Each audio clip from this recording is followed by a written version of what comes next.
বন্ধুরা, বর্তমানে থমথমে অবস্থা ভারত বাংলাদেশ সীমান্ত।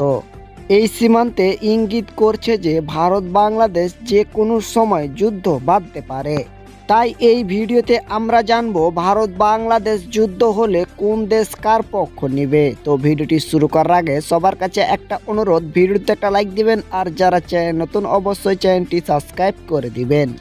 দর্শক, ভারতের যেমন বন্ধু দেশ রয়েছে তেমনও রয়েছে শত্রু দেশ। অন্যদিকে বাংলাদেশের এই দুইটির মধ্যেই কোনোটিই নেই রাশিয়া। বন্ধুরা, ভারত বাংলাদেশ যুদ্ধ হলে রাশিয়া ইন্ডিয়ার পক্ষ নেবে, এটা আমাদের সকলেরই জানা।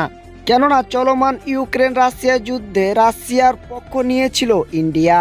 এমনকি রাশিয়ার সাথে বন্ধুত্বের হাত বজায় রাখতে পশ্চিমার সাথেও যেন বিরাজ রেখেছিলেন মোদী সরকারের দেশ ভারত। দর্শক, চলমান ইসরায়েল ইরান যুদ্ধে ইসরায়েলের পক্ষ নিয়েছিল ভারত। এমনকি মুসলিমকে দমন করতে ভারতের পক্ষ নিশ্চিত নেবে ইসরায়েল।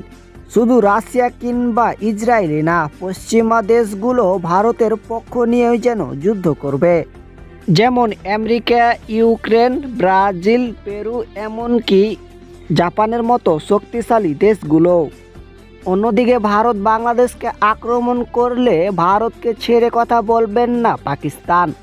অন্যদিকে ভারত চীন সীমান্তে চলছে যুদ্ধের আভাস। তাই তো বাংলাদেশ ভারত যুদ্ধ হলে চীন বাংলাদেশের পক্ষ নেবে, এটাই সঠিক। অন্যদিকে বাংলাদেশের পক্ষ নেবে আরও 27টি মুসলিম দেশ, যেমন আফগানিস্তান, সৌদি আরব, এমনকি ইন্দোনেশিয়ার মতো শক্তিশালী দেশগুলোও। তো বন্ধুরা, বাংলাদেশ ভারত যুদ্ধ হলে বাংলাদেশ কি পারবে ইন্ডিয়াকে দমন করতে? আপনাদের মতামত কি তা অবশ্যই কমেন্টে জানাবেন। আর ভিডিওটি ভালো লাগলে একটা লাইক দিবেন। সবার আগে সকল ধরনের এইরকম নিউজ পেতে আমাদের চ্যানেলটি সাবস্ক্রাইব করে দিবেন।